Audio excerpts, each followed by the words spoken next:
Macro economics में दो बहुत ही इंपॉर्टेंट कॉन्सेप्ट्स हैं, स्टॉक एंड फ्लो। और ये मैक्रो इकोनॉमिक अंडरस्टैंडिंग को बहुत ज्यादा इन्फ्लुएंस करते हैं। हेलो एवरीवन, आप लोग देख रहे हैं इको वर्ल्ड डिजिटल क्लासेस और हमारी सीरीज चल रही है मैक्रो इकोनॉमिक फॉर स्टैंडर्ड 12। इस समय हम लोग कर रहे हैं नेशनल इनकम का यूनिट और आज की वीडियो में हम टैकल करेंगे स्टॉक्स एंड फ्लोज को। एग्जाम पॉइंट ऑफ व्यू से एक्सट्रीमली इंपॉर्टेंट टॉपिक है और इस पे ट्रीटमेंट क्वेश्चंस आने के चांसेस बहुत ज्यादा है। सो नाउ मैंने एक नया वर्ड यूज किया, ट्रीटमेंट क्वेश्चंस। ये क्या होते हैं? ये ऐसे क्वेश्चंस हैं जो आप चाहें तो आपको 6 मार्क्स दिला सकते हैं और अगर आप ना चाहें तो आपको 0 मार्क्स भी इस पे मिल सकते हैं। ट्रीटमेंट क्वेश्चंस वो होते हैं जहां पे आपकी एप्लीकेशन को चेक किया जाता है, आपकी समझ को चेक किया जाता है कि क्या आपको ये कॉन्सेप्ट क्लियर है या नहीं है। और अगर ये सिचुएशन आपको दी जाए, आपको रीजन लॉजिक के साथ उसकी ट्रीटमेंट लिखनी पड़ती है कि हम इसको नेशनल इनकम में लेंगे या नहीं लेंगे, ये चीज स्टॉक है या नहीं है। इस तरीके से ट्रीटमेंट क्वेश्चंस होते हैं। उस पॉइंट ऑफ व्यू से ये टॉपिक बहुत ज्यादा इंपॉर्टेंट है। कई कबार इस टॉपिक पे एक डायरेक्ट क्वेश्चन भी आ सकता है which is difference between stock and flow. Anyways, हम ये सारे इस वीडियो में हैंडल करेंगे, तो लेट्स बिगिन। शुरू करते हैं। स्टॉक वेरिएबल क्या होता है? तुमने पहले भी कभी स्टॉक शब्द सुना होगा। कहाँ सुना होगा मैं बताती हूँ। ऐसे बोलते हैं मेरा स्टॉक नहीं आया, या मैं stock I was stock taking. क्या मतलब होता है? मतलब हम इन्वेंट्री काउंट कर रहे हैं। मतलब हम जब कोई दुकानदार बोलता है मेरा स्टॉक नहीं आया, मतलब मेरा सामान नहीं आया। जब कोई स्टॉक टेकिंग कर रहा है मतलब वो अपने गोदाम में जाके एक एक चीज चेक कर रहा है कि है कि नहीं, ये चीज हमारे पास कितनी है, कितने नंबर में है, कितना हमें और ऑर्डर करने की जरूरत है। इसे बोलते हैं स्टॉक टेकिंग। तो बेसिकली स्टॉक वेरिएबल बिल्कुल ठीक इसी तरीके से स्टॉक वेरिएबल इकोनॉमिक्स में हर वो चीज है, आई एम रिपीटिंग, हर वो क्वांटिटी ऑफ थिंग या हर वो चीज है जिसको हम eight a point in time calculate कर सकते हैं। जब मैंने कहा eight a point in time, इसका क्या मतलब हुआ? अभी इसी समय कैलकुलेट कर सकते हैं, उसको हम स्टॉक वेरिएबल कहते हैं। मैं एग्जांपल देती हूँ। तुम्हारे सेविंग अकाउंट में आज लेट्स से 19th मई 2020 या लेट्स से ऑन 30th मई 2020 मान लो 10,000 रुपए। तो आज अगर तुम अपने बैंक जाके वो पैसे को चेक करते हो तो at a particular point in time, मतलब इस समय पे कितना बैलेंस है? 10,000। This is a stock variable. ऐसे वेरिएबल्स को हम स्टॉक वेरिएबल कहते हैं जिनकी क्वांटिटी हम at a particular time calculate कर सकते हैं, मेजर कर सकते हैं, उन्हें हम स्टॉक वेरिएबल बोलते हैं। एग्जाम्पल, दूसरा एग्जाम्पल लो। अभी तुम्हारी ओवरहेड टैंकी में कितने लीटर पानी है? अगर तुम चाहो अभी जाके पता कर सकते हो ना? तो यानी तुम उसको eight a point in time right away इस समय पे तुम उसे कैलकुलेट कर सकते हो। That will also be a stock variable. तो इकोनॉमिक्स में कई ऐसी चीजें हैं जो स्टॉक वेरिएबल हैं। क्यों? अब saving on a particular day, on a particular date, एक पर्टिकुलर डेट पे एक समय पे आपके अकाउंट में कितना पैसा है, स्टॉक वेरिएबल। हम सिर्फ एक लॉजिक लगाते हैं, क्या वो at a particular time calculate हो सकता है? अगर हो सकता है तो स्टॉक वेरिएबल। वेल्थ, वेल्थ से मतलब होता है आपका जमीन जायदाद, आपकी ज्वेलरी, आपका, अगर मैं इंडिविजुअली बात करूं, जमीन जायदाद, आपकी ज्वेलरी, आपका कैश। क्या इनमें से कोई भी ऐसी चीज है जो आप अगर आज ना चाहें उसको कैलकुलेट नहीं कर सकते? कुछ भी नहीं। तुम अभी बैंक जाओ तो पता चल जाएगा तुम्हारी ज्वेलरी कितनी है, इतने वर्थ की है, इतनी तुम्हारे पास प्रॉपर्टी है, इतना तुम्हारे पास कैश है। क्लियर? तो eight a point in time ये सब चीजें मेजर हो सकती हैं, इसीलिए इनको बोला जाता है stock variable. Okay, are we clear? Great. On the other hand flow variable, flow शब्द सुनो। स्टॉक मतलब आज कैलकुलेट करना, फ्लो मतलब जो चला आ रहा है। तो फ्लो वेरिएबल वो है जो over a period of time measure हो सकता है। मतलब उसको या तो मंथली मेजर करते हैं या ईयरली मेजर करते हैं, रिपीट होता रहता है, या उसको 6 महीने में कैलकुलेट करते हैं। मैं अगर मुझसे आज कोई पूछे कि आप मान लो मेरा बिजनेस है और मुझे बोले बताओ बताओ आज 30 मई 2020 को तुम्हारा प्रॉफिट कितना है, क्या मैं निकाल सकती हूँ?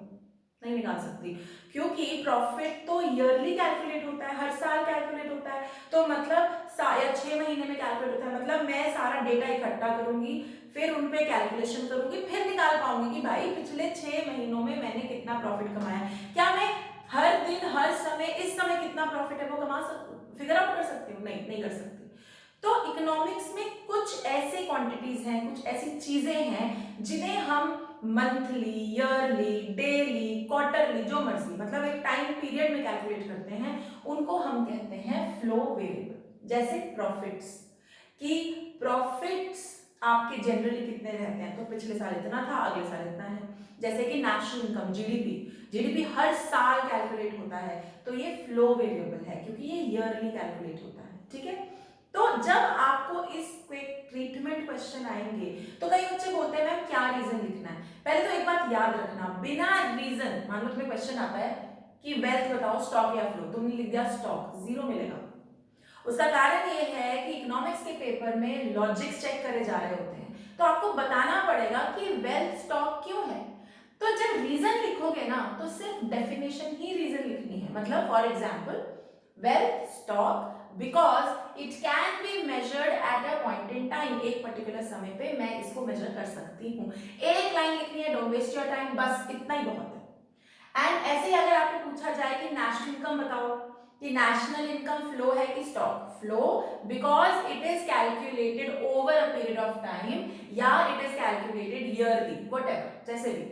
मतलब आप इतना लिख देंगे, आपका ट्रीटमेंट क्वेश्चन डन है, इससे ज्यादा आपको लिखने की जरूरत नहीं है। ओके, सो आपको आई होप क्लियर हो गया। स्टॉक जो at a point in time measure हो सके, फ्लो जो रिपीट होता है, एक पर्टिकुलर टाइम के बाद बार बार कैलकुलेट होता है, ईयरली, मंथली, डेली, ऐसे।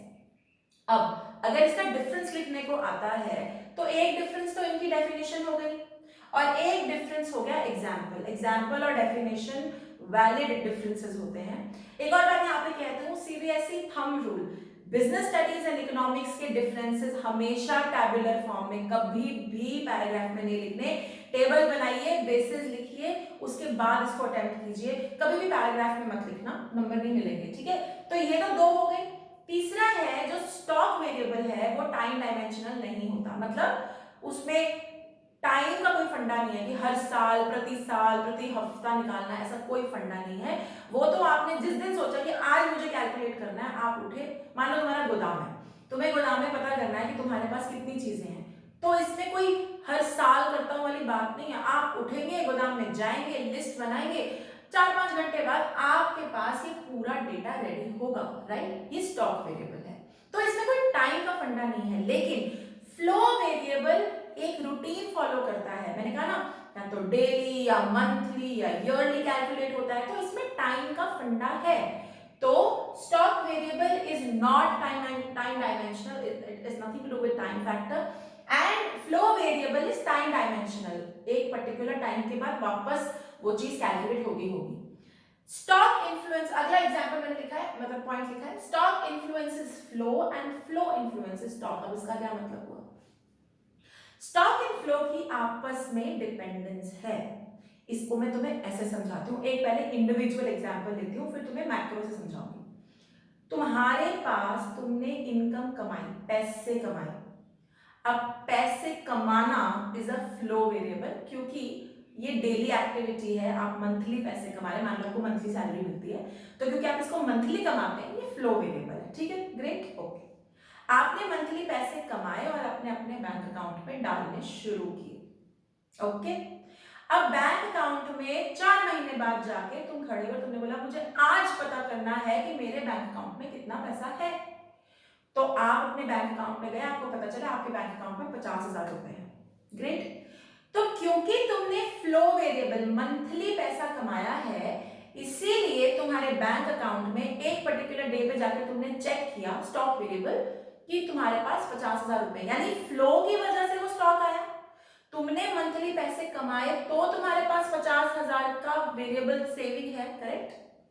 सिमिलरली मान लो तुमको खर्चा करना है, तुम्हारे घर में शादी आ रही है, तुम्हें कपड़े कुपड़े खरीदने हैं, तो तुम बैंक में गए, तुमने बैंक से पैसा विड्रॉ कर लिया, करेक्ट। यानी तुम्हारे पास 50,000 का स्टॉक था, पैसे थे, तो तुम उस पैसे को निकाल के खर्च कर पाए, फ्लो वेरिएबल, इकोनॉमी में मूव कर गया वो पैसा। तो लॉजिक क्या है कि स्टॉक फ्लो को, अगर फ्लो होगा, जब पैसा कमाओगे तभी तो सेविंग होगी, तभी तो स्टॉक होगा, और कई कबार जब सेविंग होगी तभी तो फ्लो होगा, तभी तो खर्चा कर पाओगे। कहने का मतलब है that stock and flow are mutually interdependent, इनका एक दूसरे से लेना देना होता है। हमारे पास सेविंग होगी तो ही हम आगे खर्चा कर पाएंगे, और हम पैसा कमाएंगे तो ही हमारे पास सेविंग होगी। पैसा कमाना टाइम डायमेंशनल होता है, एक पर्टिकुलर मंथली हम कमाते हैं, डेली कमाते हैं, व्हाटएवर, तो वो फ्लो वेरिएबल है। उस फ्लो वेरिएबल की वजह से मैं सेव कर पाती हूँ और मैं कभी भी जाकर उसको चेक कर सकती हूँ, तो सेविंग क्या हुई, स्टॉक वेरिएबल। अब मेरे पास सेविंग है तो मैं उस पैसे को कभी भी निकाल सकती हूँ और खर्चा कर सकती हूँ, अगेन पैसे की मूवमेंट हुई, फ्लो वेरिएबल। तो stock and flow are related to each other, ये म्यूचुअली इंटरडिपेंडेंट है। Are we clear? I hope you are clear with this concept of stock and flow. बहुत बहुत जरूरी concept है। And if you are seeing me on YouTube, don't forget to hit like and subscribe का button. Till then, bye bye.